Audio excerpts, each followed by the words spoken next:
Senão nós vamos entrar no nosso assunto de hoje, pedindo já desculpa de ter roubado um tempo tão importante, mas que acho que é importante para todos nós termos essa visão das coisas que acontecem no mundo. A gente às vezes fica muito restrito ao nosso território aqui, que já é uma grande tarefa, um grande negócio, mas é importante a gente compreender os desafios que nós temos diante de nós para ver o que nós podemos fazer para aproximar a todos aqueles buscadores do nosso Pai. Nós não temos a força de fazer essa ligação. Esta força é do indivíduo que tem que fazer a sua ligação com o seu espírito residente, só o espírito da verdade, o Espírito Santo, nosso ajustador do pensamento, os anjos serafins e tudo mais, que podem ter a força de fazer essa ligação. Mas nós podemos ser a luz que reflete essa luz de Deus, e quem sabe os irmãos que estão no escuro, vendo a nossa luz, desejem ser luz também, né? Diga lá, Aline. Não, agradecer, né, de você ter colocado para a gente, assim, porque eu acho que foi bastante importante a presença lá, sabe? Eu acho que para eles, assim, é uma força, né? De eles Sem saberem dúvida. que a direção internacional está lá com eles e de saber que essas pessoas, esse russo, esse ucraniano, estiveram juntos ali, né? Quer dizer, Sim, somos uma família mesmo sim, sim, e que eles podem contar, porque apesar de ter toda essa incredulidade na Europa, muitos ateus e tal, eles estão, dá a impressão, no auge do materialismo, né? Mas eles vão ter exatamente. que uma hora dizer não, porque o ajustador do pensamento está lá, trabalhando também, né? Então, Com uma hora eles certeza. vão falar, não, não é assim. Porque eu acho que essa revolta contra a religião é contra a religião institucionalizada, né? Acho que muitos até acreditam em Deus, não se dizem religiosos, mas acreditam em Deus. E aqueles que não acreditam até podem não acreditar, mas não assim, eu acho que tem um nome para isso, parece que é agnóstico, né? Eles não acreditam, mas também não é que eles acreditam, tem dúvidas, né? Uhum. Mas eu acho que isso vai passar, esse materialismo, e, e vai voltar, e eles um dia vão ler o livro de Urante e vão se encontrar com certeza. E é bom a gente saber, né? Porque também a gente está, assim, em pensamento, em oração, em prece, ligados a eles, sabendo dessas questões, né? Obrigada. Você- Obrigado, Lilian. Você tocou num ponto importante, que é o ponto da prece. Nós temos que orar para que o Pai nos ilumine, nos guie, para que nós possamos atuar como verdadeiros filhos de Deus e irmãos e irmãs de todos os homens, e ver como que nós podemos cumprir a vontade do Pai para fazer com que as coisas avancem. Não precisa ser rápido, mas que avancem e que a gente possa ir fazendo progresso, né? É por isso que nós estamos aqui estudando o livro de Urântia, na esperança de que todos nós tenhamos essa preocupação. Diga lá, bom, meu querido, como vai? Tudo bem? Você está com o microfone fechado. Tudo bem, meu irmão. Eu e a Lúcia, há uns 6 anos atrás, mais ou menos, talvez menos um pouco, tivemos essa curiosidade de ir à Suécia para compreender essa questão relacionada à espiritualidade naquela sociedade, né? E é mais ou menos o que uniforme os países nórdicos, né? Pelo fato de serem sociedades mais evoluídas do planeta, mais organizadas. E ser a sociedade também, e fração do mundo, que mais recebeu o sangue violeta, a maior participação na composição desse grupo humano, um pouco da parte mais difícil, né? Porque aquela região é uma região difícil, fria, né? Então, pela necessidade de operar a inteligência, eles se transformaram numa sociedade muito desenvolvida. E sempre a gente ficou em dúvida, assim, se o fato de não ter ligação com a religião institucional, de muitas formas, rejeitar essa religião, se era melhor ou pior para o desenvolvimento espiritual, a proporção que a pessoa dessa sociedade entrasse em contato com a ideia verdadeira. Então, eu sempre tive dúvidas assim, o que é ser muito religioso, né? Como é com o nível de religiosidade desenvolvida, como são os países, especialmente os países latinos e orientais também, né?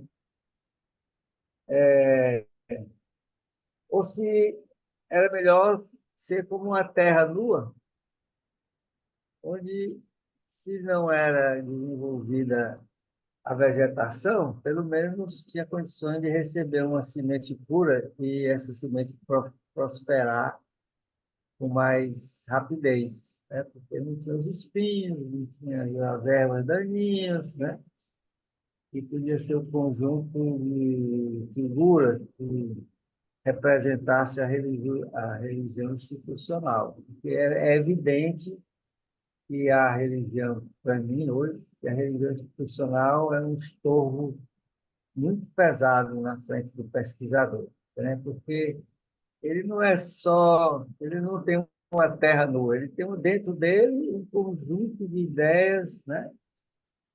E, como você muito bem falou, que ao longo dos séculos, né, motivado especialmente pelo trabalho de Paulo, e a ansiedade de ter representatividade, ter aceitação popular e tudo mais, essas ideias desencaminham um ser humano faminto, né?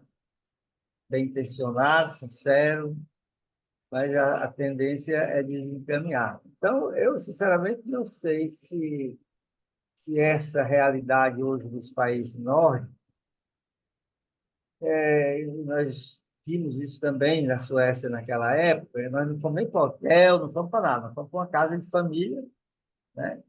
Que era uma amiga da Lúcia lá do Sebrae de Brasília, que casou-se com um sueco, uma figura maravilhosa, o marido dela, ser humano assim, espetacular, pacífico, tranquilo,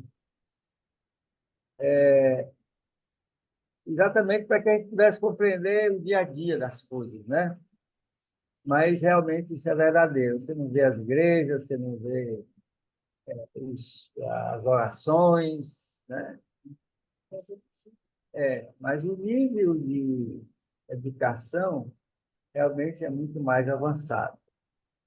Eles têm, por exemplo, uma criança.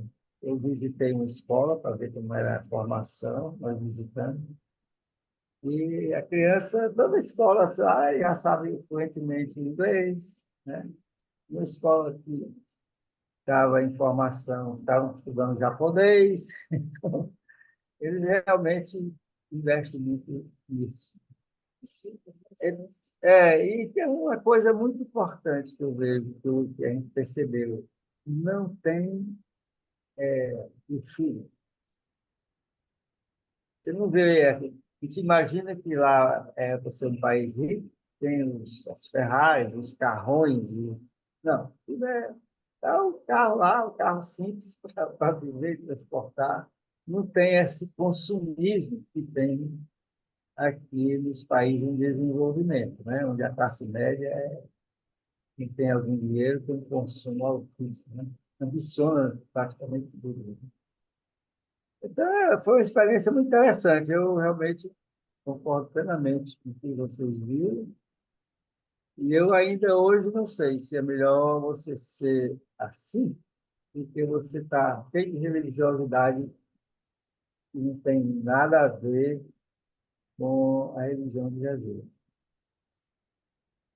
Para desmontar esse castelo criado, essa cultura da religiosidade tradicional, eu acho que vai nos demorar mais tempo, né? Porque a religião de Jesus não tem nada, é tudo interior, não tem tempo, não tem página, não tem. Por isso que quando chega em Luz e Vida, o livro mesmo fala que a vida se torna muito simples. Ele não tem essas ambições, não é essa efervescência do mercado, né? Da oportunidade de ganhar dinheiro, de se afirmar, de poder, ele se esvai na sabedoria que nasce no coração do homem, né? Pelo atendimento dele à voz de Deus dentro dele. Então é isso. Obrigado, Bauman. Você capturou bem a coisa lá. Eu só queria acrescentar aqui o seguinte: eu não sou um defensor das religiões institucionalizadas. Não é isso. Eu sou um defensor da religião pessoal, que é o que aprendi aqui nos ensinamentos do livro de Urante, e que é o que eu acho que vai nos trazer a maneira correta de ver as coisas. Mas o cristianismo teve o seu momento e trouxe, se por um lado trouxe grandes progressos e uniu vários povos, por outro lado se transformou numa âncora que prendeu o homem à civilização no passado e desvirtuou o entendimento que nós deveríamos ter sobre Deus. Então, a preocupação não é do fato de que a pessoa declare não ter religião nenhuma, mas muito mais o fato de a pessoa eventualmente não estar buscando a Deus mesmo aqueles que não se declaram ateus, como não participam de movimento nenhum, não participam de nada, eventualmente não estão buscando a Deus. Falam, não, eu acho que Deus existe lá, mas estão ali por conta deles, né? Não tem. Então, acho que é importante que aqui na América Latina é mais fácil falar do livro de Urante, que as pessoas, apesar de terem suas dúvidas, de serem céticas com relação a muita coisa do livro, por outro lado, tem uma abertura maior com relação a essa questão de Jesus e tudo mais. Mas, enfim, foi muito bom esse papo aqui. Vamos continuar, então, na verdade, começar a nossa reunião de hoje com o tema que está proposto ali para a gente estudar hoje. Vou compartilhar aqui a tela. Precisamos de uma pessoa para ler para nós aqui, fazer a leitura. Não precisa brigar. Vamos lá. Eu posso. Tá bom. Yara, então, vamos lá. É o 3, não é, Henrique? Isso, é esse mesmo, 3. Boa noite, Henrique. Boa noite. O ensinamento para os instrutores e para os crentes.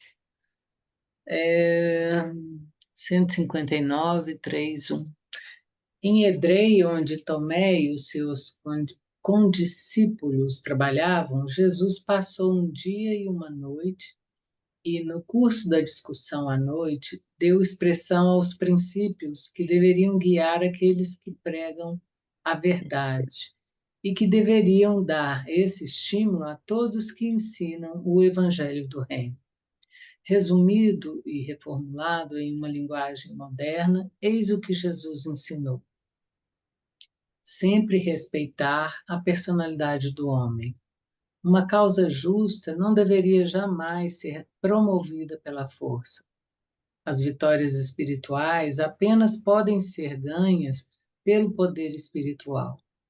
Essa determinação contra o emprego de influências materiais refere-se à força psíquica, tanto quanto à força física.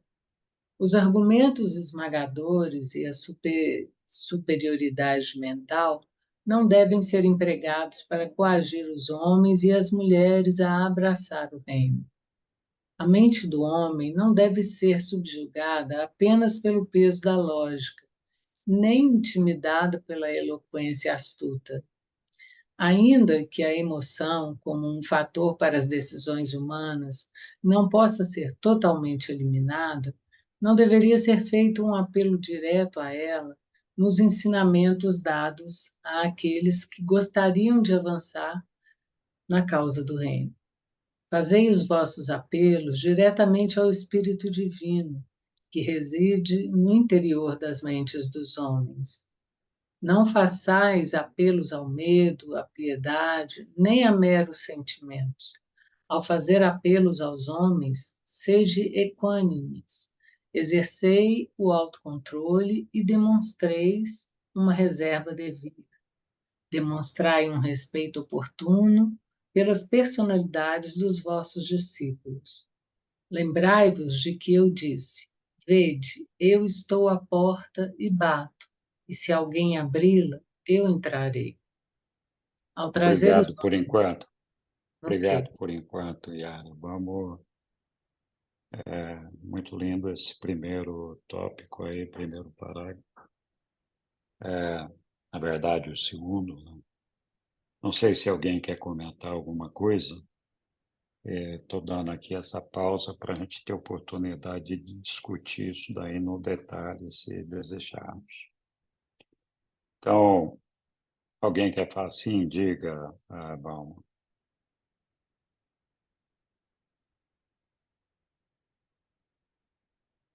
O microfone acho que está fechado, bom. Essa passagem aí eu queria chamar a atenção aí de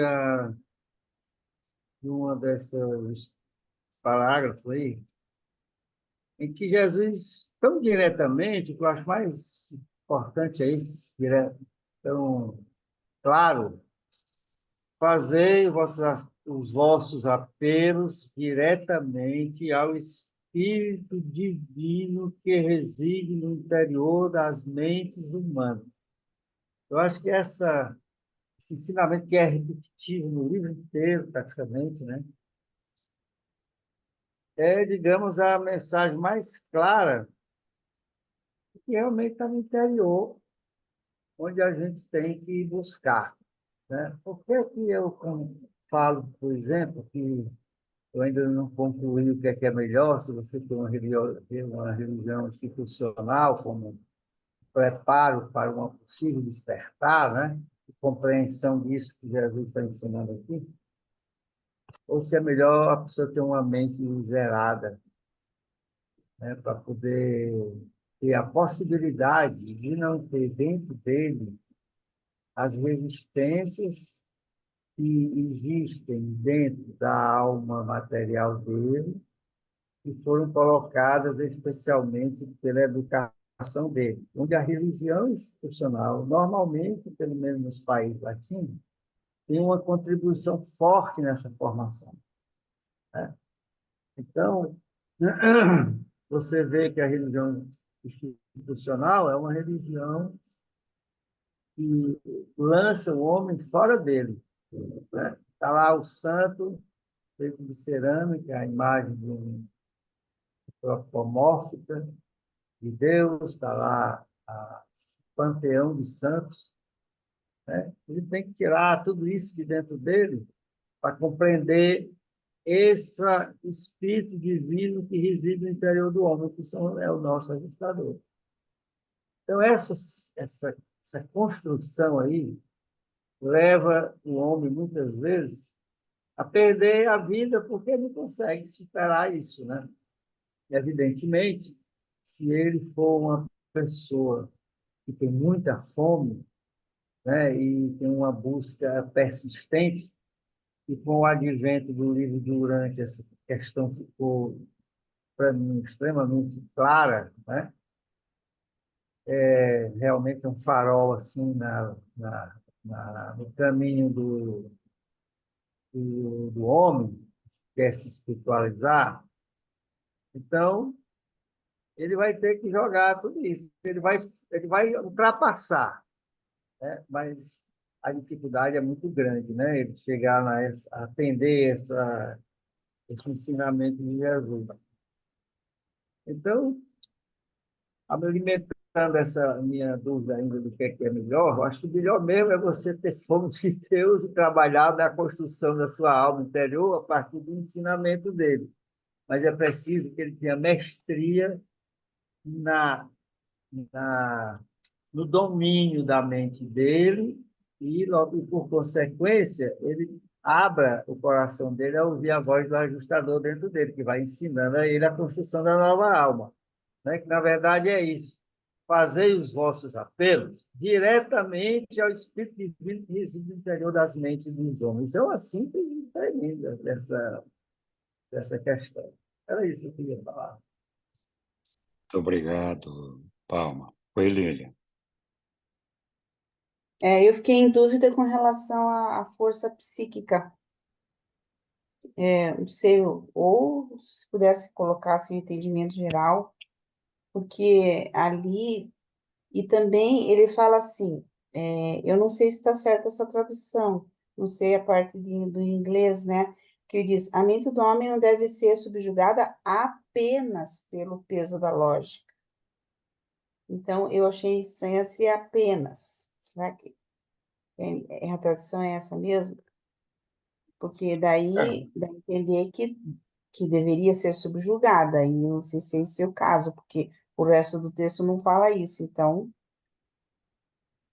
É, eu acho que você levantou um ponto interessante, Lília, mas ah, voltando na primeira questão que você levantou, do psíquica, né? das força psíquica, é a pressão que a gente muitas vezes faz sobre a mente do homem, sobre o nosso irmão e irmã, dizendo, olha, se não fizer isso, Deus vai te castigar, você vai queimar no inferno, você vai...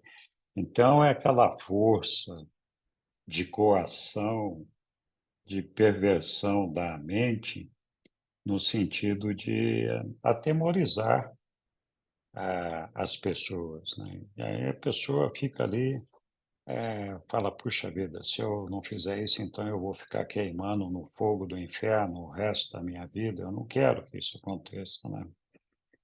É um exemplo só, é claro, não se trata apenas disso. A gente vê o uso da força psíquica constantemente, né? A gente tem vários depoimentos de igrejas cristãs que intimidam os seus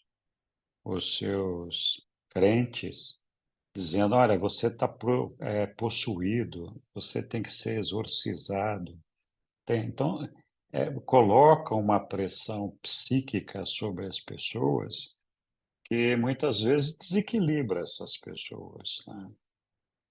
Eu acho que, do outro lado, talvez você tenha razão. Eu não sei se a gente pode dizer que esse apenas está correto. Eu não busquei lá no texto, mas para mim faz sentido, porque a mente do homem não deve ser subjugada apenas pelo peso da lógica.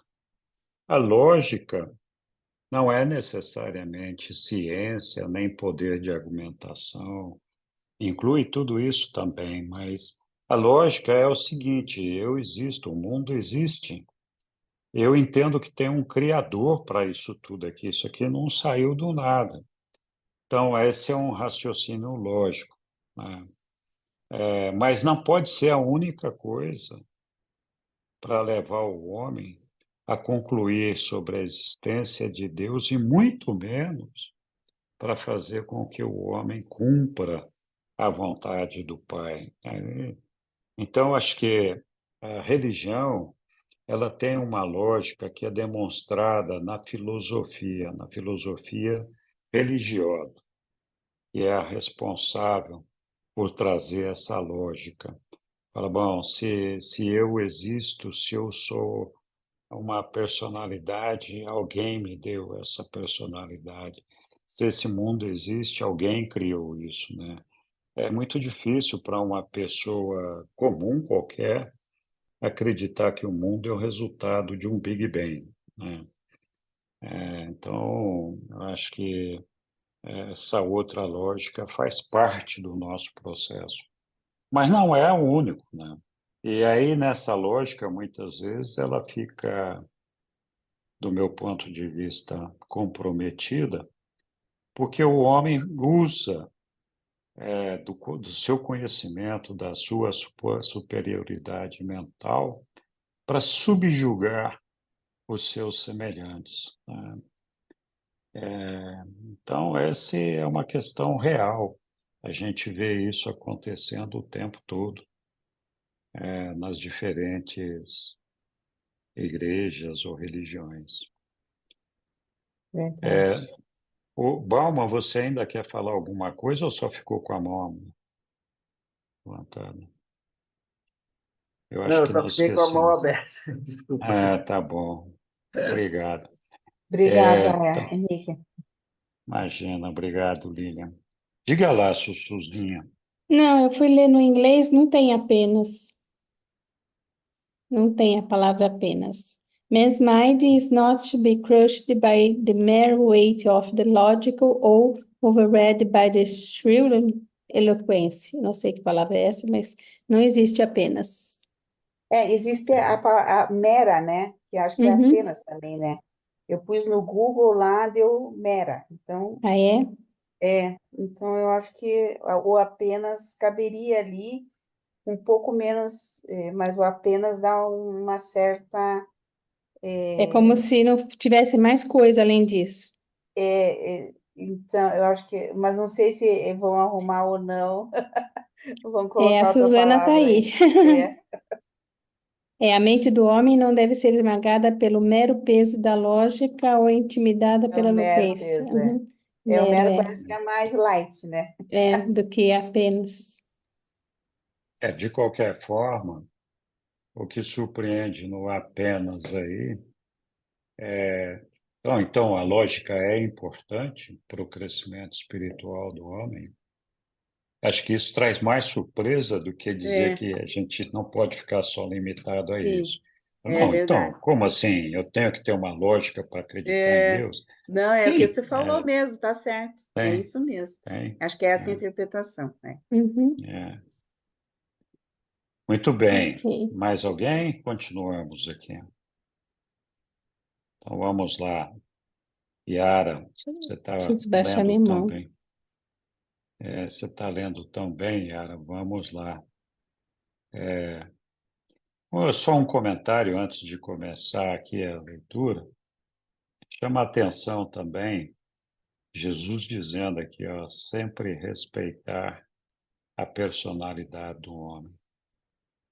Então, a gente às vezes se esquece que todo ser humano tem uma personalidade que nos é dada por nosso Pai, além de estar habitados por um ajustador do pensamento, que é o próprio Pai. E quando nós desrespeitamos as personalidades que nos cercam, nós evidentemente agredimos de alguma forma, física ou psicológica, a, a presença do Pai no nosso meio, com a personalidade que nos deu e a presença do Espírito, né? Então, esse aqui é um negócio aqui que eu acho que a gente tem que refletir bastante no nosso relacionamento com as pessoas, no dia a dia, cuidar para manter sempre o respeito, pensando, olha, a personalidade é uma coisa que vem do Pai e o próprio Pai habita essa mente. E nós temos que ser respeitosos com relação a isso, né? Mas vamos lá. Yara, então, no 3.3.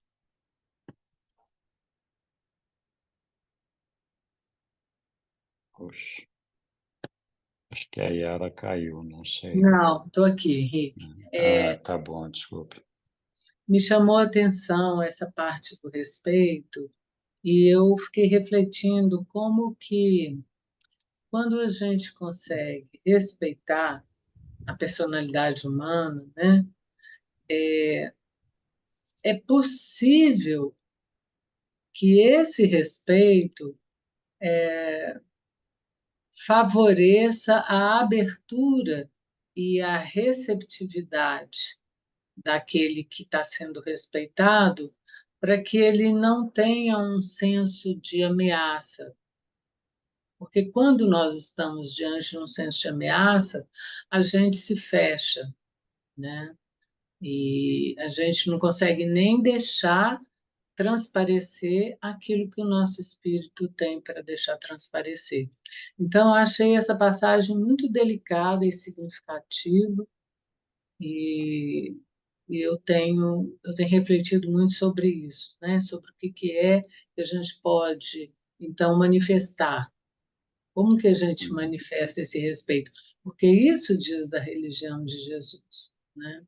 Não é ser permissivo, não é deixar de ter posicionamento e de ter argumentos, mas é de poder manifestar e o outro se aproximar de uma segurança, né?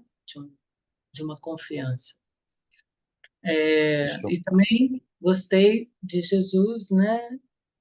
Dizer da porta, né? Porque, para mim, a experiência viva que eu tenho experimentado na conexão com Deus é assim, é essa presença que fica aqui comigo, né? E que à medida que eu me refiro, à medida que eu é como se eu tivesse assim procurando assim, né? De vez em quando a gente procura quem está com a gente. Então é como se eu estivesse procurando por essa presença, e nessa procura é a minha maneira de dizer: eu estou aqui, minha porta está aberta, meu coração está aberto para te ouvir, né? Para realmente sentir essa fonte. Então, tá, muito legal, Yara, muito bom. Ok, se ninguém tem mais nenhum comentário, prosseguimos aqui. ok. Vamos lá, então. Então, aqui, né, Isso. ao trazer os homens para o reino, não diminuais nem destruais o seu auto-respeito, conquanto um excesso de auto-respeito possa destruir a humildade adequada e acabar com o orgulho, a presunção e a arrogância. Muitas vezes, a perda do autorrespeito leva à paralisação da vontade. O propósito deste evangelho é restaurar o autorrespeito para aqueles que o hajam perdido e restringi-lo para aqueles que o mantêm. Não cometais o engano de condenar apenas os erros nas vidas dos vossos alunos. Lembrai-vos também de dar um reconhecimento generoso a coisas mais dignas de louvor nas suas vidas. Não esqueçais de que nada impedirá que eu busque restaurar o autorrespeito daqueles que o perderam e que realmente desejam reconquistar. Tomai cuidado para que não firais o autorrespeito das almas tímidas e temerosas. Não vos permitais ser sarcásticos às custas dos meus irmãos de mente simples. Não sejais cínicos com os meus filhos temerosos. A preguiça é destrutiva para o autorrespeito. Portanto, aconselhai os vossos irmãos a manterem-se sempre ocupados com as tarefas que escolheram, e não poupeis esforços para assegurar trabalho àqueles que se encontram sem emprego. Que vós não sejais culpados pelo uso de táticas indignas, tais como tentar amedrontar os homens e as mulheres para que entrem no reino. Um pai que ama não amedronta os seus filhos para que sejam obedientes às suas exigências justas. Os filhos do reino acabarão por compreender que os sentimentos fortes de emoção não são equivalentes à condução do Espírito Divino. Ficar fortemente impressionado e levado a fazer alguma coisa ou a ir a um certo lugar não significa necessariamente que tal impulso seja proveniente de um guiamento do Espírito residente. Obrigado por enquanto, Yara. Tem bastante coisa aí para a gente falar. Não sei, alguém quer fazer algum comentário, alguma observação sobre o texto que nós vimos aí?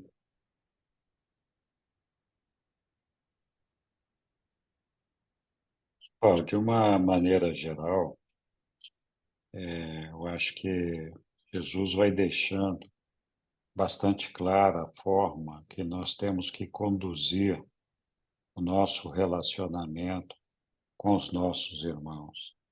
É um relacionamento de respeito, de educação, de amor, de atenção, de não subestimar ou não humilhar as pessoas por meio do nosso conhecimento, do nosso poder, da nossa capacidade de argumentação, e sim de ser uma atração dos homens para Deus quando eles nos veem, quando eles percebem a nossa luminosidade, a nossa disposição de servir e de amar. Então, acho que, a grosso modo, o principal ponto vem justamente embalado nessa questão do respeito pela dignidade humana, de fazer de tudo para que a pessoa não se sinta diminuída, não se sinta acabada, não se sinta destruída. E às vezes nós fazemos isso principalmente quando nós queremos extrair da alma de uma pessoa, do coração de uma pessoa, aquelas crenças que ela carrega consigo e que para elas têm um significado e um valor tão grande.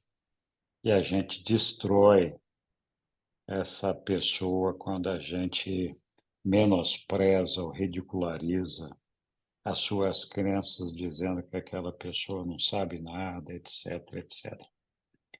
Então, acho que a questão do amor e do serviço é o que vai sempre prevalecer, combinado com o respeito, com a empatia, com a compaixão por todos os nossos irmãos, né? Então é isso. Não sei se alguém quer acrescentar alguma coisa aí ou falar de algum ponto específico do que foi lido e não seguimos adiante. Muito bom. Vamos lá. A gente começou essa reunião aqui falando de como que nós podemos nos aproximar dos nossos irmãos e atraí-los para o Evangelho de Jesus, né? E Jesus aqui está dando uma aula dos cuidados que nós temos que ter com relação a esse trato, né? Vamos lá, então, quem que estava? A Yara estava lendo. Sim, Yara, por favor, vamos continuar, então. Prevenir a todos, é aqui, né? Isso. Prevenir a todos, prevenir a todos os crentes a respeito do nível de conflito que deve ser enfrentado todos aqueles que passam da vida como é vivida na carne, para a vida mais elevada, como é vivida no espírito. Para aqueles que vivem inteiramente dentro de qualquer dos reinos, há um pequeno conflito ou confusão, mas todos estão fadados a experimentar uma incerteza, maior ou menor, durante todos os tempos de transição entre os dois níveis de vida. Vós não podeis escapar das vossas responsabilidades, nem evitar as obrigações do reino ao entrardes nele. Mas lembrai-vos, o jugo do Evangelho é fácil de levar e o fardo da verdade é leve. Forte isso, hein? Forte. Podemos até parar um pouquinho aqui. É. Quem quer se habilitar aí?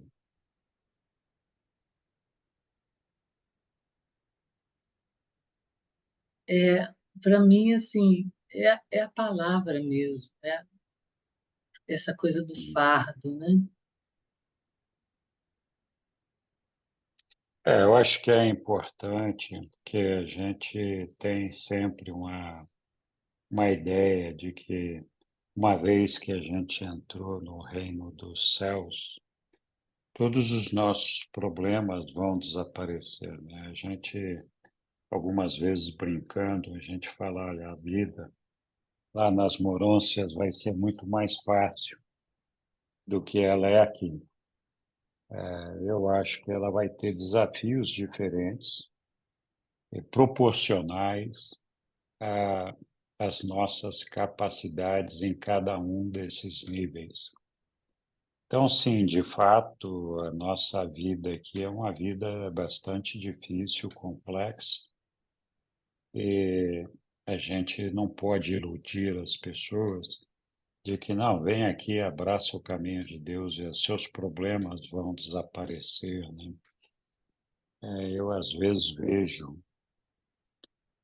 num nível piorado, alguns anúncios, às vezes pregado nos postes, dizendo, fulana ou ciclana, aqui você vem e eu resolvo o seu caso de amor, resolvo o seu caso de empresa, de dinheiro, fale comigo que você vai ter uma vida fácil.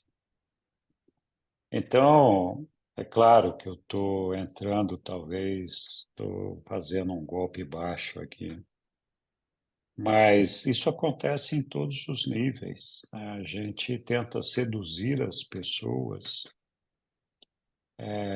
com essa ideia de que os problemas delas vão desaparecer. E não vão, essa é uma ilusão. Na verdade, nós falamos agora há pouco, os problemas vão persistir, eles vão estar lá, talvez alguns deles vão até se agravar no momento em que nós buscamos uma elevação espiritual, quando nós temos que exercitar a nossa paciência, o nosso respeito, a nossa tolerância. Nós vamos ser confrontados, vamos viver situações que vão exigir de nós esse aprendizado. Então, é uma sacanagem quando a gente tenta convencer uma pessoa a se aproximar do reino de Deus, dizendo para ela que a vida vai acabar os problemas, não vai ter mais doença, não vai ter mais isso, não vai ter mais aquilo, né? E é uma atração equivocada, com certeza. Diga lá, Lilian. Sim, nós teríamos problemas, mas eu percebo assim, porque depois ele fala ali no final, né, que o evangelho, o jugo do evangelho, como é que ele fala? Vamos pôr aqui, né? Coloca ali que eu não lembro, no finalzinho, que apesar O de jogo todas do as dificuldades, Evangelho é é fácil de fácil, levar, isso, e o isso. fardo da verdade é leve, porque quando você vive segundo a verdade, você sente mesmo uma liberdade, você sabe que você está no caminho certo, né? Então, muitas vezes as pessoas, quando elas voltam para a religião, a gente vê nessas igrejas assim, né?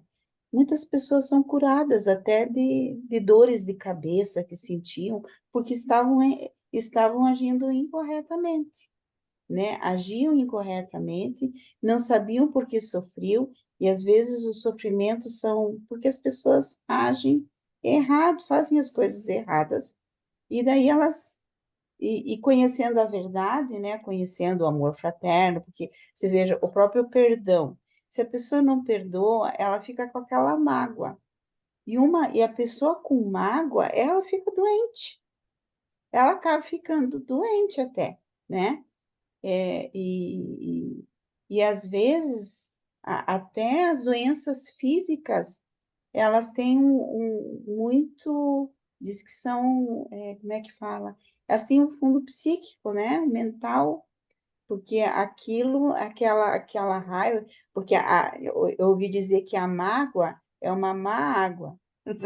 Quer dizer, é uma coisa que a gente carrega dentro da gente e isso influencia no físico. E quando você perdoa, você se cura até fisicamente, muitas vezes, né? Eu acho que por isso que Jesus quis falar. Não que a gente não vai ter dificuldades, as dificuldades a gente sabe que tem, mas a gente olha com outros olhos quando a gente conhece a Deus e Deus amor, né? E tudo que Ele quer para nós. Então você vê que tem Deus, Ele está cuidando de nós e que quando nós oramos ali, né? Ele responde. Às vezes não de maneira como nós gostaríamos, mas nós sabemos que nós estamos no caminho certo e que na verdade Ele quer salvar as nossas almas. Então a gente não sei se a gente se consola com isso, não é se consolar, mas se conformar. A gente se conforma, né, que está indo aí. Mas eu percebo que muitas pessoas, elas têm até uma cura, viu? Uma cura, assim, se sentem melhor, né? Vão dormir. Tem gente que não consegue dormir, preocupada. Não, se sente melhor. A Sueli estava falando que não consegue dormir às vezes porque a gente fica tão maravilhado, né, com a revelação. Mas tem gente que não consegue dormir de preocupação porque, nossa, aquele vizinho que está falando, não sei, ou preocupações materiais, assim, né? Então, quando você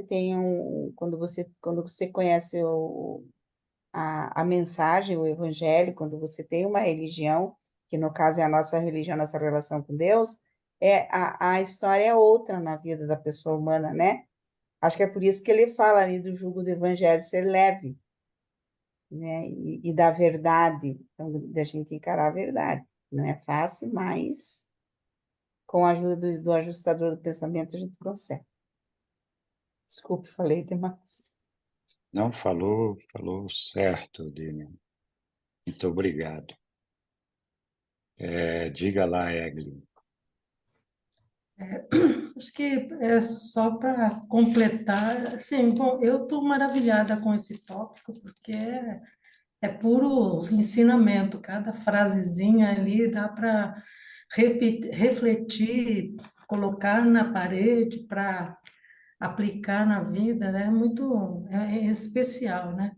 E eu, assim, fico pensando com todo esse ensinamento libera a gente, né? De equívocos, de confusões e de tendências muito egóicas que nós temos e, e nos ajuda muito a ampliar a fé, né? Eu acho que o reino de Deus, e os ensinamentos de Jesus, vou falar por mim, né? Me ajudou muito e cada vez mais me libertar, assim, de muitos medos absurdos que eu tinha e que eu vejo que não que as coisas mudaram, as adversidades não apareçam, mas eu sinto que a forma de eu lidar com essas situações difíceis é que estão fazendo eu lidar com uma leveza. A vida está mais leve para mim, depois dos ensinamentos,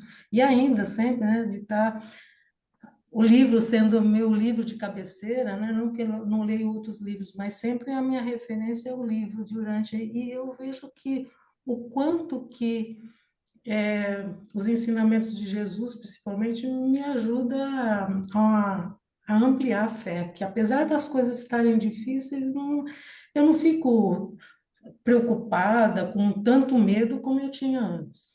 Eu sinto que vou liberando bastante esses fardos, então está ficando fácil. Queria compartilhar isso e estou encantada com esse tópico aqui, é incrível, maravilhoso. Eu também. Obrigado, Evelyn. Mais alguém quer? Ok. Então, nós vamos prosseguir aqui na... Diga, Evelyn. Você abaixou a mão ou levantou? Eu tinha abaixado para você. Tudo bem. Então, vamos lá. Yara, você está lendo muito bem. Vamos lá. Muito obrigado. Ok. Então, agora é aqui, né, que O nós estamos. mundo, o mundo está cheio de almas famintas que, mesmo estando em presença do pão da vida, passam fome. Homens morrem à procura do próprio Deus que vive dentro deles. Homens buscam os tesouros do reino com os corações cheios de anseio e os pés cansados. E os tesouros estão todos dentro do alcance imediato da fé viva. A fé é para a religião o que as velas são para um barco, um acréscimo na força, não uma carga a mais na vida. Só há uma luta para aqueles que entram no reino, e esta é a boa batalha da fé. O crente tem apenas uma batalha, e esta é contra a dúvida, a descrença. Ao pregar o evangelho do reino, vós estáis simplesmente ensinando a amizade a Deus. E essa amizade é tão atraente para os homens quanto o é para as mulheres, pois ambos encontrarão aquilo que satisfaz mais verdadeiramente aos seus desejos característicos e ideais. Dizei aos meus filhos que eu sou não apenas terno para com seus sentimentos e paciente com as suas fraquezas, mas que sou também sem piedade com o pecado e intolerante com a iniquidade.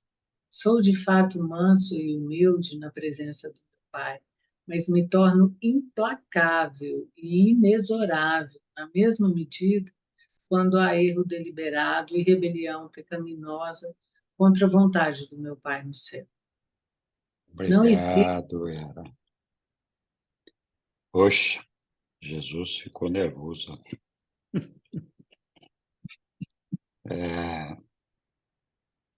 Então, alguém quer tecer algum comentário aí, ou levantar algum... Ô Henrique, mas é contra o pecado, não é contra, e a iniquidade, não é contra o pecador. É O verdade. pecador, ele quer que se converta, né? Vamos dizer assim, e volta. Mas é maravilhosa essa primeira parte ali, né? Essa primeira parte É. tem que colocar, colocar lá assim, num quadro bem grande, assim. Dizer aos meus filhos que eu sou não apenas terno para com seus sentimentos Não, mas a e outra parte, paciente com as Henrique, suas. Ah, é? é Qual é a a parte outra parte? anterior. Ah, Não, ó, o mundo está cheio de almas famintas. isso é verdade Essa também. parte. Então é verdade mesmo. Esse mundo está cheio de almas famintas, né? E a gente percebe como muda a pessoa, como muda a vida da pessoa quando essa pessoa encontra Deus, né? Está em uma transformação imediata nas ações, na maneira de ser, né? Como a gente vê e enxerga as coisas. E esse é o nosso trabalho aqui, né? De atender, como Jesus pede aqui, a essas almas famintas, ajudando eles a encontrarem o Deus que vive dentro deles.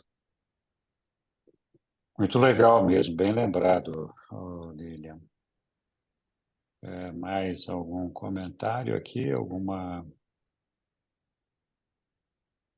Ok. Avançamos, pois.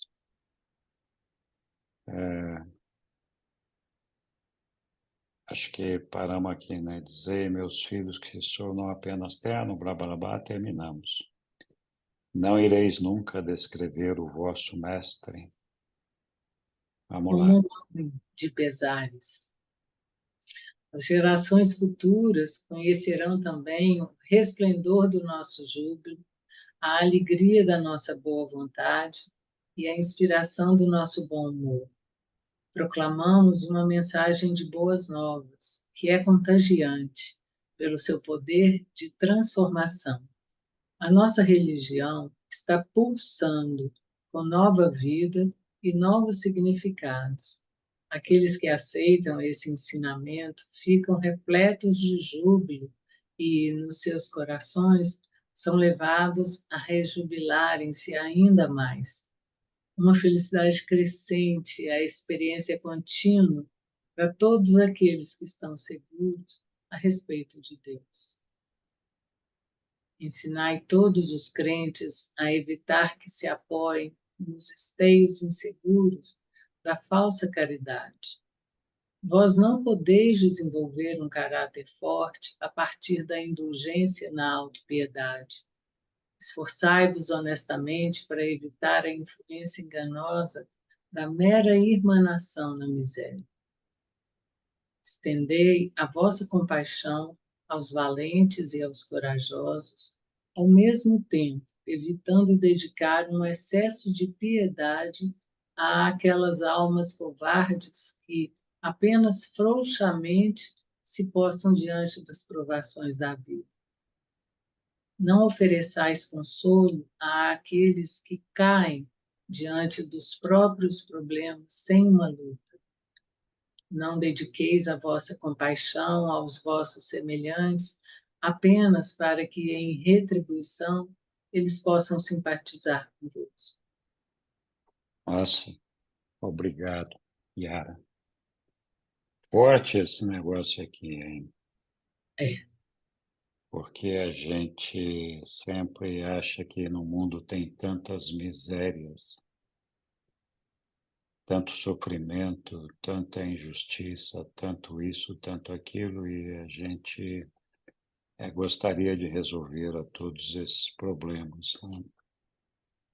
E Jesus aqui fala claramente, né, que nós não devemos nos preocupar com aqueles que não lutam por si mesmos, que não têm o desejo de superar as suas vontades, não as suas dificuldades, que se deixam prostrar pelos problemas da vida. Eu sei que a vida é dura e para muita gente, às vezes, não tem opção.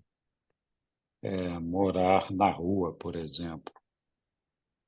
E muitas vezes morar na rua, a sequência lógica, o caminho natural é se envolver com drogas, que cada vez mais a pessoa vai se entregando e tudo aquilo ali.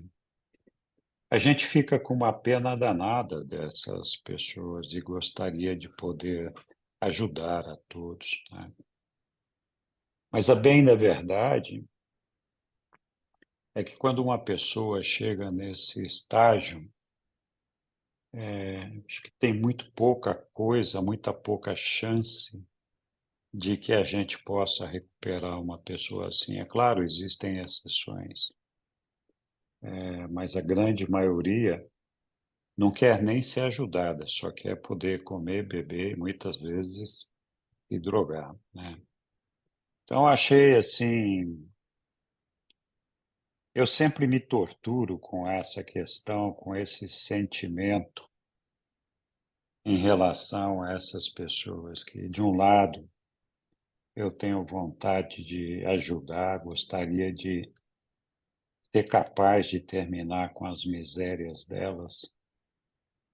E, de outro lado, eu me pergunto se isso é o que Jesus faria. E eu me torturo bastante com isso daí, porque é uma dificuldade você ver essas pessoas sofrendo daquela forma na rua, muitos já tem uma mente que já não funciona mais, né? Está completamente alienado, vendido, não consegue raciocinar para nada mais. E como é que você recupera uma alma dessa, né? E aí vem Jesus aqui falando sobre isso aqui, né? Diga lá, Bauman.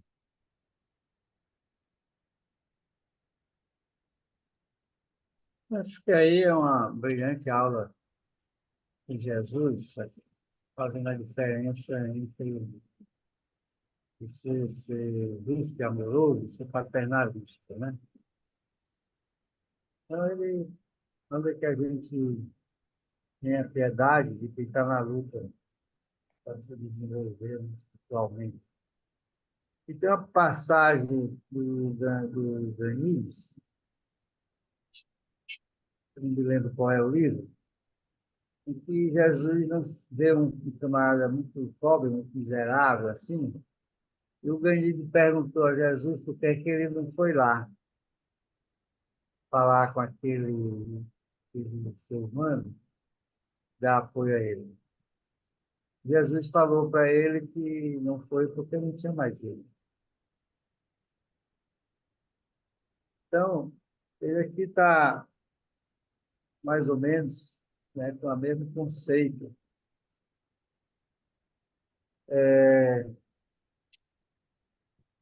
Sobre a questão do ser que não tem mais chance de evolução. Ele já se destruiu tanto que até possivelmente o ajustador tenha ido embora dele. Em muitos casos, né? A gente sabe que o ajustador já foi. Mas também, se ele tiver um fio de esperança e tiver dentro dele uma possibilidade qualquer, aí ele certamente, as coisas, os seres em torno dele estão trabalhando para que ele possa retomar ou tomar esse caminho novo, né, que é o caminho do Evangelho, da eternização daquele ser. Então, o Jesus aqui é muito claro sobre isso, né? Porque muitas vezes, dizendo aqui, ó, porque clareza, não dediqueis a vossa compaixão aos vossos semelhantes, apenas para que, em retribuição, eles possam simpatizar convosco. Eu tenho um colega empresário que ele distribui cesta básica, né? E ele me passa toda semana, final de semana, ele entrega aquela cesta básica com uma marca, um nome e tal. E ele já teve a oportunidade de me criticar porque eu não ajudo ele naquela iniciativa dele, né? Considera tão nobre, né? Mas a gente sabe que aquilo ali não vai nem resolver o problema humano na sua dimensão completa, espiritual, nem vai resolver o problema da miséria dele. Na verdade, nós estamos humilhando aqueles seres ali. Mais ou menos isso que nós queremos falar. Muito bom, Bauman, muito obrigado. Então, vós não podeis desenvolver um caráter forte a partir da indulgência na autopiedade. Esforçai-vos honestamente para evitar a influência enganosa da mera emanação da miséria. A gente chega num nível de empatia tão grande com algumas pessoas que a gente se rebaixa, no bom sentido, para mostrar para a pessoa que nós estamos solidários com ela, que, na verdade, nós estamos passando pelos mesmos problemas e mesmas dificuldades, o que não é verdade, né? Então, quando nós buscamos fazer essa emanação da miséria aí, nós estamos, acho que, trabalhando de uma maneira equivocada.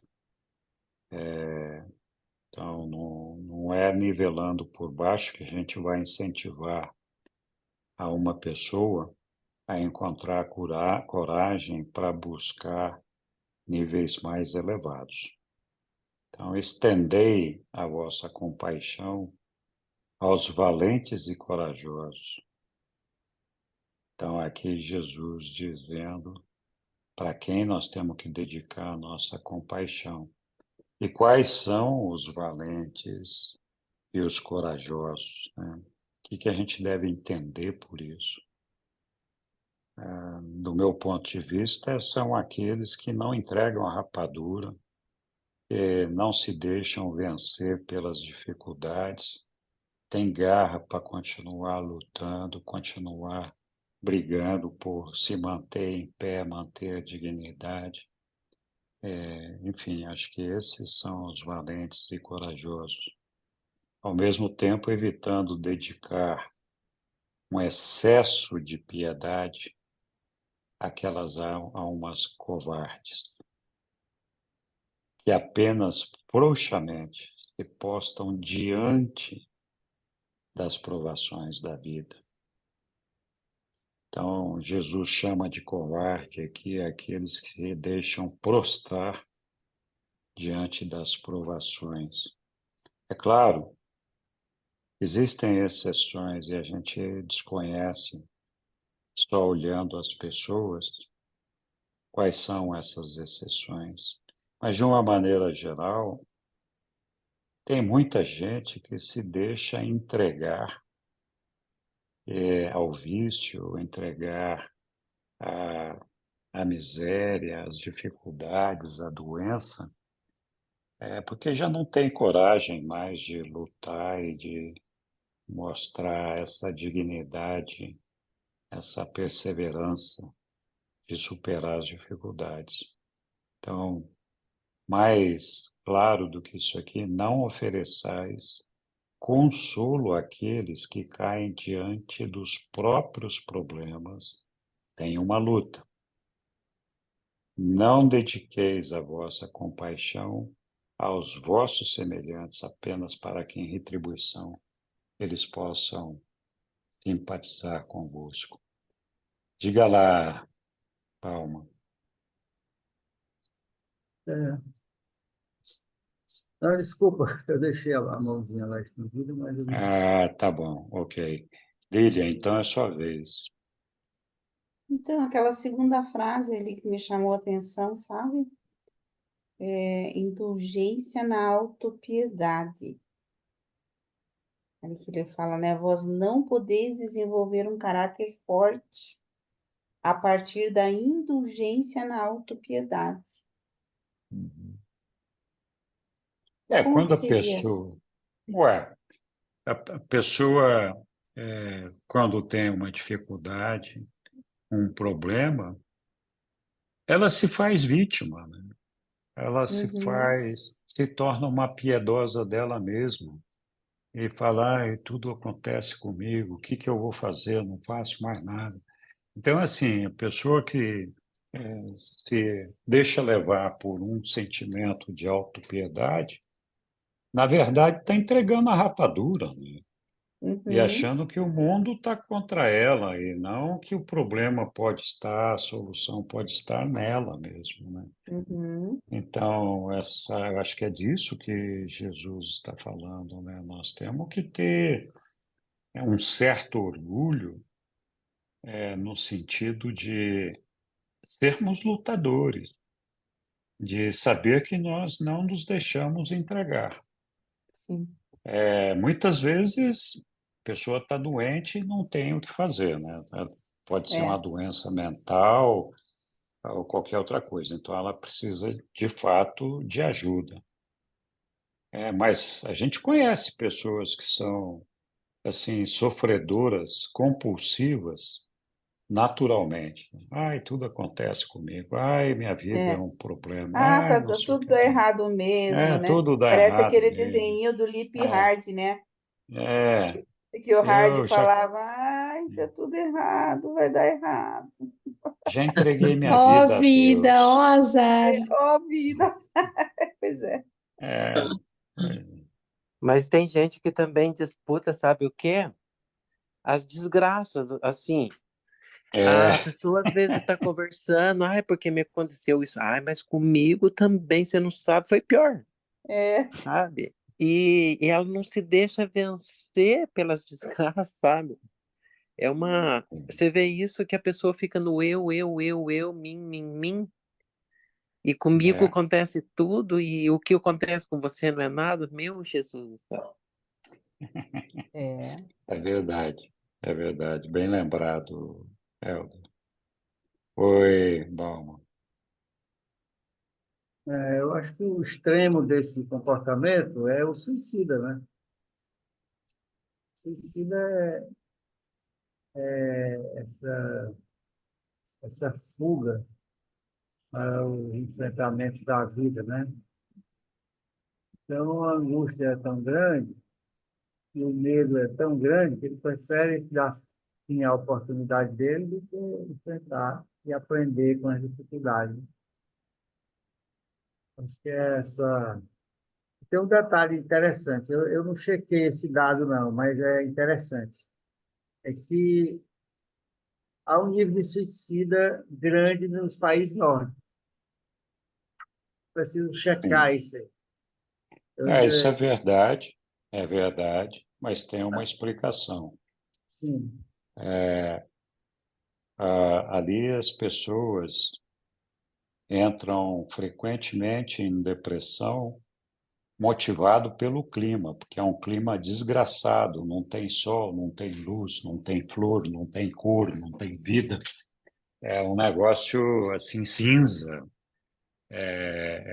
não tem brilho na vida. Então, a falta da luz do sol, a falta dessa alegria visual e sensorial faz com que a gente, em situações de problemas, fique deprimido, né? aprendido. Então, eu entendo o que você está falando, mas a verdade é que muitas pessoas, quando se suicidam, já estão comprometidas em sua mente num nível de doença tal que elas já não são capazes mais de pensar e de raciocinar.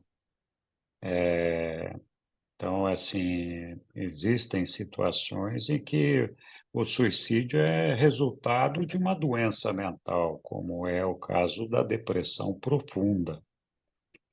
Então, é difícil uma pessoa sair da depressão se ela não tiver ajuda. Muito difícil. Porque é uma doença e tem que ser tratada como tal.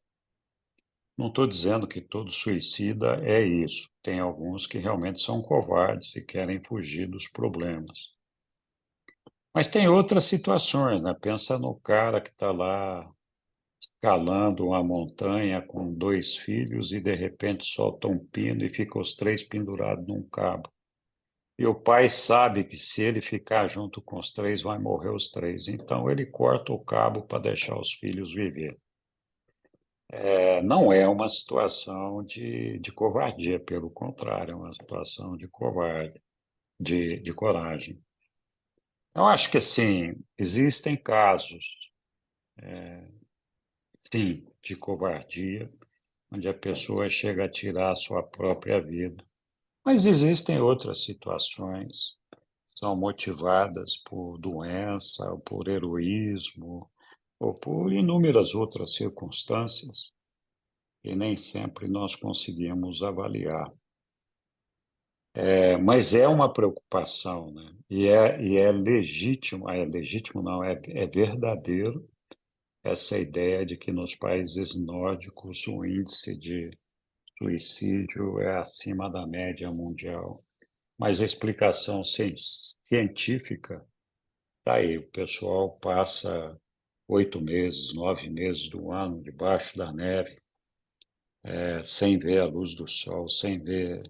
É um negócio complicado, né? A sua vida não tem muita luz, né? Qualquer negocinho, problema que você tiver, serve para ficar mais deprimido ainda, né? Então, não sei, pelo menos essa é a explicação que eu vi. Muito bem. Algum outro comentário ou observação? Eu acho esse tema aqui que nós estamos discutindo daqueles covardes que se entregaram, Covardes estes que nós não conseguimos julgar, porque nós não temos como saber se a pessoa realmente é covarde ou ela se entregou. A gente vê que a pessoa está sofrendo, está numa miséria danada, mas a gente não sabe o que levou a pessoa àquela situação. Então, eu ainda tenho uma briga muito íntima, né, de me apiedar dessas pessoas e uma luta muito grande de, cara, eu devo me envolver ou não? Como é que eu faço, ajudo essa pessoa ou não? E é óbvio que, na maioria das vezes, eu não faço nada, porque é aquela ideia de que, putz, posso gastar toda a energia do mundo aqui, que eu sei que eu não vou conseguir recuperar essa pessoa, não tenho o que fazer. Enfim, diga lá, Lilian. Ixi, né? Um momento esqueci do que eu ia falar, não. Com relação a essas pessoas, né, que, que, que desanimam de lutar, mas não que a gente não tenha oferecido, a gente oferece ajuda, né? Até quanto pode, a gente oferece uma ajuda assim, dizer, olha, você se anime, né? Você fala para a pessoa. E agora eu lembrei que ontem o meu irmão falou uma coisa, né? Que a gente se preocupa muito com os filhos. Então ele me disse bem assim, ó, nós temos que lembrar que primeiro eles são filhos de Deus. Então, né? Porque a gente se apega, a gente quer resolver o problema dos filhos. Então, assim, não, a gente tem que lembrar que eles são filhos de Deus. Então, a gente faz a parte da gente, vamos orar, vamos rezar, que a gente pode até dar um conselho, mas a pessoa que resolve. Eu acho que também com essas pessoas, né, que desistem de lutar, elas têm que resolver. E o ajustador do pensamento está ali, a gente sabe, né? Porque ali no início ele falou, né? Os homens morrem e não sabem que Deus está dentro deles. Então a gente pode dizer, como Jesus disse para aquele jovem desanimado, né? Deus está, o Espírito está dentro de Deus, está dentro de você. Não me lembro como é que ele falou, mas que Deus estava dentro dele, que ele pedisse que ele tinha esse apoio, né? Ele reconhecesse e tal. Jesus falou lá. Depois o jovem se animou, tornou um crente e tal. A gente também pode oferecer essa ajuda, por que não? Uma ajuda espiritual. E muitas pessoas, muitas religiões até vão nas praças lá pregar para os drogados lá que estão lá se drogando nas praças e tal. Eles vão oferecer ajuda espiritual, né, querido? Então, se eles quiserem escutar, bem. Se não quiserem, daí é com Deus, né? Entre ele e Deus. Veja assim. Tá certo, Lilian. Demonstrar uma compaixão e poder ajudar se for possível sempre é bom. Mas, de novo, eu tenho dificuldade com essa parte aí. Mas é Jesus falando aqui, não ofereçais consolo àqueles que caem diante dos próprios problemas. Tem uma luta. Eu não sei se eu estou fazendo isso direito. A gente tem Mas filhos. não oferecer consolo, eu digo assim, olha, não dizer assim, não, pois é, que pena, você não consegue, né? Imagine. Mas não, animar a pessoa a se levantar, eu vejo assim, né? Não oferecer consolo, hum, mas animar a pessoa a se levantar.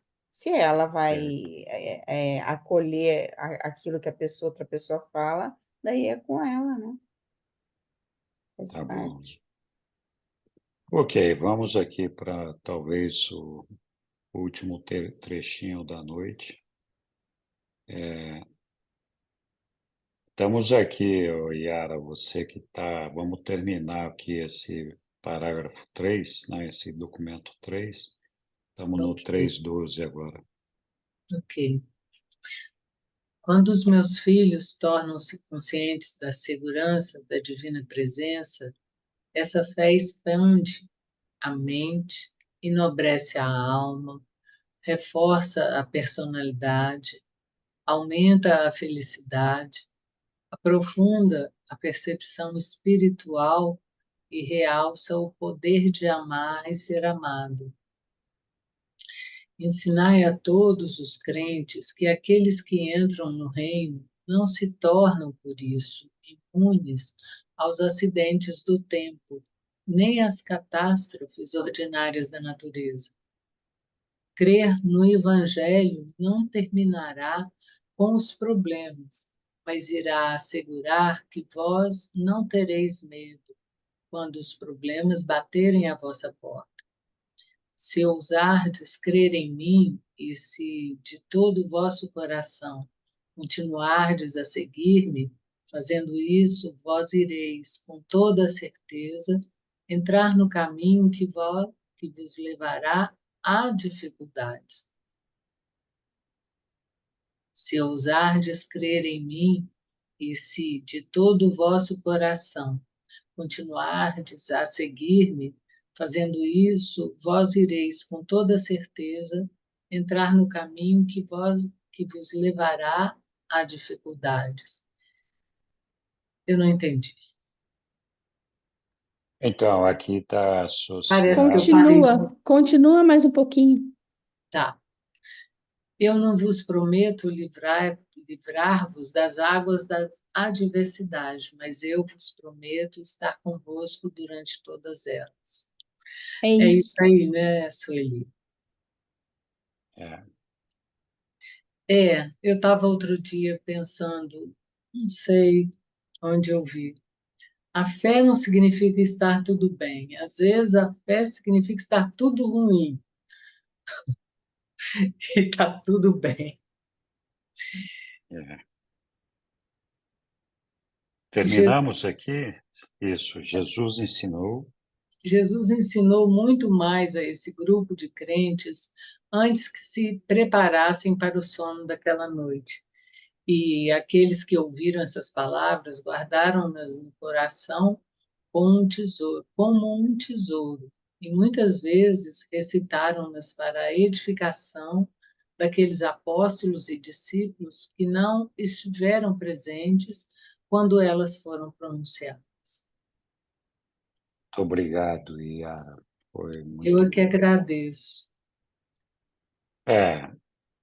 Então, nós estávamos falando, tem outras passagens dos livros que falam que a religião de Jesus muitas vezes afugenta o homem, porque o homem ou a mulher, o homem ou a mulher tem medo do que essa religião fará com eles e o que fará deles.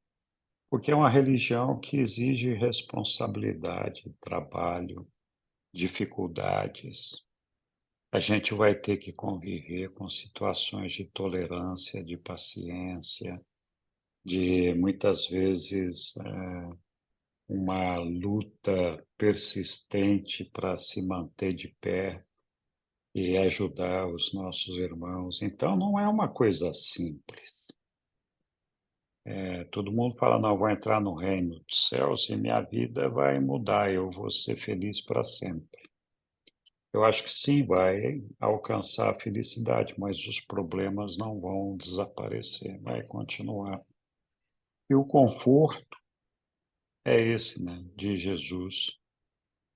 Não importa quais sejam os seus problemas, eu estarei a seu lado.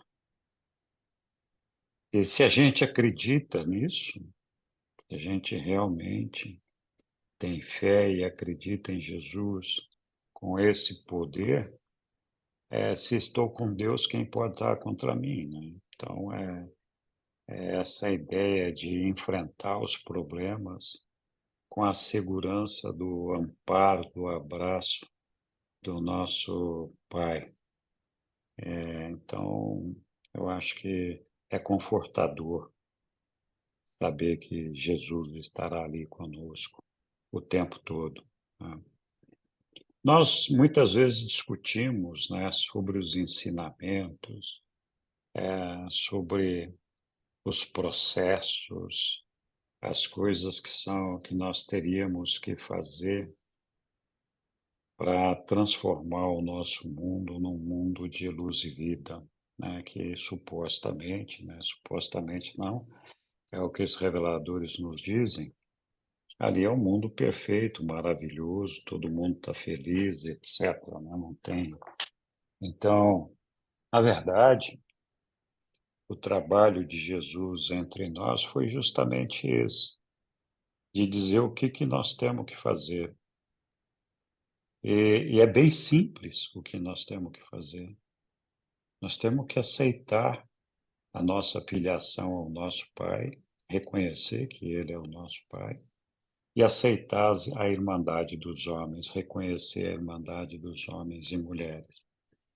Se a gente aceitar essa ideia, o mundo vai se transformar. Ninguém mais vai passar fome, ninguém mais vai ter problema, ninguém mais. Porque nós seremos um por todos e todos por um. Então, e todos unidos no amor do nosso Pai.